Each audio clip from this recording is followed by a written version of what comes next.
ಸ್ವಾಮಿ ಕುಟುಂಬಕ್ಕೆ 5 ಲಕ್ಷ ಪರಿಹಾರವನ್ನ ನೀಡಲಾಗಿದೆ Karnataka film ಚೇಂಬರ್ನಿಂದ. Karnataka film ಚೇಂಬರ್ನಿಂದ 5 lakh ಪರಿಹಾರವನ್ನ ಮೃತ ರೇಣುಕಾ ಸ್ವಾಮಿ ಕುಟುಂಬಕ್ಕೆ ನೀಡಲಾಗಿದೆ.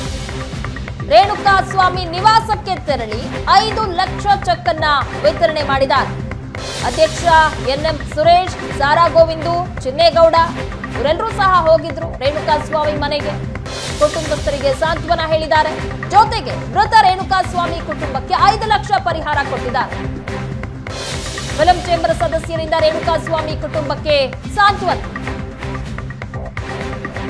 ಕರ್ನಾಟಕ ಫಿಲ್ಮ್ ಚೇಂಬರ್ನಿಂದ 5 ಲಕ್ಷ ಪರಿಹಾರವನ್ನ ರೇಣುಕಾ ಸ್ವಾಮಿ ಕುಟುಂಬಕ್ಕೆ ನೀಡಲಾಗಿದೆ.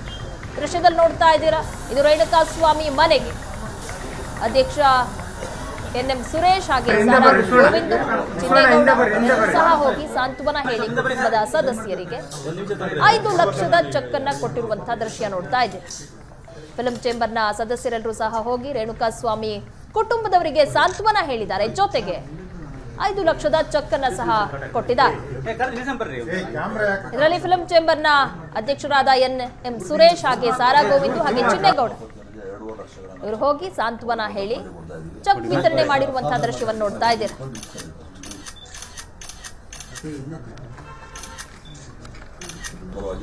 ತಂದೆ ತಾಯಿಗಳ ಹಸ್ತಾಂತರ ಮಾಡ್ತಾರೆ.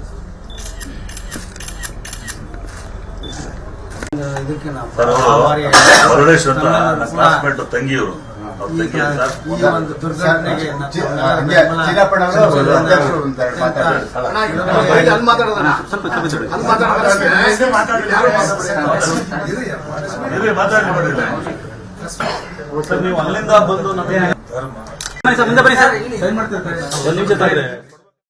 ಮೊದಲನೇದಾಗಿ ರೇಣುಕಾ ಸ್ವಾಮಿಯವರ ಕುಟುಂಬಕ್ಕೆ ಸಂತಾಪ ಸೂಚನೆಗೋಸ್ಕರ ಮಾತ್ರ ಬಂದಿದ್ವಿ.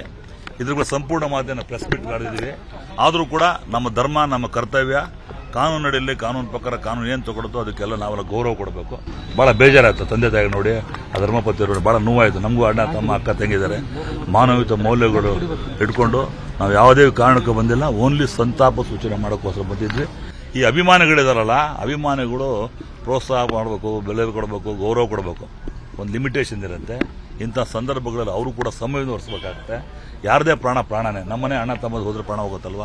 ಅದರಿಂದ ನಾನು ಒಂದು ಕೇಳ್ತೀನಿ ಆ ಹೀರೋಗಳಿಗೆ, ತಮ್ಮ ಅಭಿಮಾನಿಗಳಿಗೆ ಸ್ವಲ್ಪ ಅಡ್ವೈಸ್ಗಳನ್ನ ಕೊಡಿ. ಇಂಥ ಸಂದರ್ಭಕ್ಕೆ ಮತ್ತೆ ಕೂಡ ಬರಬಾರ್ದು, ಮತ್ತೆ ಆಗಬಾರ್ದು ಅಂತ ನಾವು ಅವ್ರಿಗೆ ರಿಕ್ವೆಸ್ಟ್ ಮಾಡ್ತಾ ಇದ್ದೀವಿ. ಇವತ್ತಿನ್ನೂ ಪೊಲೀಸ್ ಎನ್ಕ್ವೈರಿ ನಡೀತಾ ಇದೆ. ನಮ್ಮ ವಾಣಿಜ್ಯ ಮಂಡಳಿ ಇರೋದು ನಾವು ಓನ್ಲಿ ನಿರ್ಮಾಪಕರ ಇತರ ಪ್ರದರ್ಶನಕ್ಕೆ ಪ್ರೊಟೆಕ್ಟ್ ಮಾಡೋ ಕೆಲಸ. ಆದರೂ ಕೂಡ ಕಲಾವಿದ ಸಂಘ ಚರ್ಚೆ ಮಾಡಿ ಕಾನೂನಿನ ಏನು ಚಾರ್ಜ್ ಶೀಟ್ ಆಗುತ್ತಲ್ಲ ಅದ್ರ ಮೇಲೆ FIR ಆದಮೇಲೆ ನೋಡಿದ್ಮೇಲೆ ಯಾರ್ಯಾರು ಕಲ್ಪಿಟ್ಸು, ಯಾರ್ಯಾರು ಇನ್ವಾಲ್ವ್ಮೆಂಟು, ಹೆಂಗಿದೆ, ಯಾವ ಥರ ಇದೆ ಅಂತ ಕೂಲಂಕುಷ ನೋಡಿದ ಮೇಲೆ ಈ ಕೆಲಸ ಮಾಡ್ತಿದ್ದೆ. ಮೊದಲನೇದಾಗಿ ರೇಣುಕಾ ಸ್ವಾಮಿಯವರ ಕುಟುಂಬಕ್ಕೆ ಸಂತಾಪ ಸೂಚನೆಗೋಸ್ಕರ ಮಾತ್ರ ಬಂದಿದ್ವಿ. ಇದ್ರ ಸಂಪೂರ್ಣ ಮಾತನ್ನು ಪ್ರೆಸ್ ಮೀಟ್ ಮಾಡಿದ್ವಿ. ಆದರೂ ಕೂಡ ನಮ್ಮ ಧರ್ಮ, ನಮ್ಮ ಕರ್ತವ್ಯ.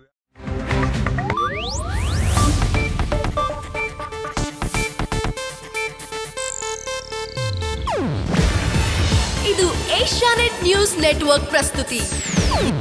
ನೀವು ನೋಡ್ತಿದ್ದೀರಾ ಏಷ್ಯಾನೆಟ್ ಸುವರ್ಣ ನ್ಯೂಸ್.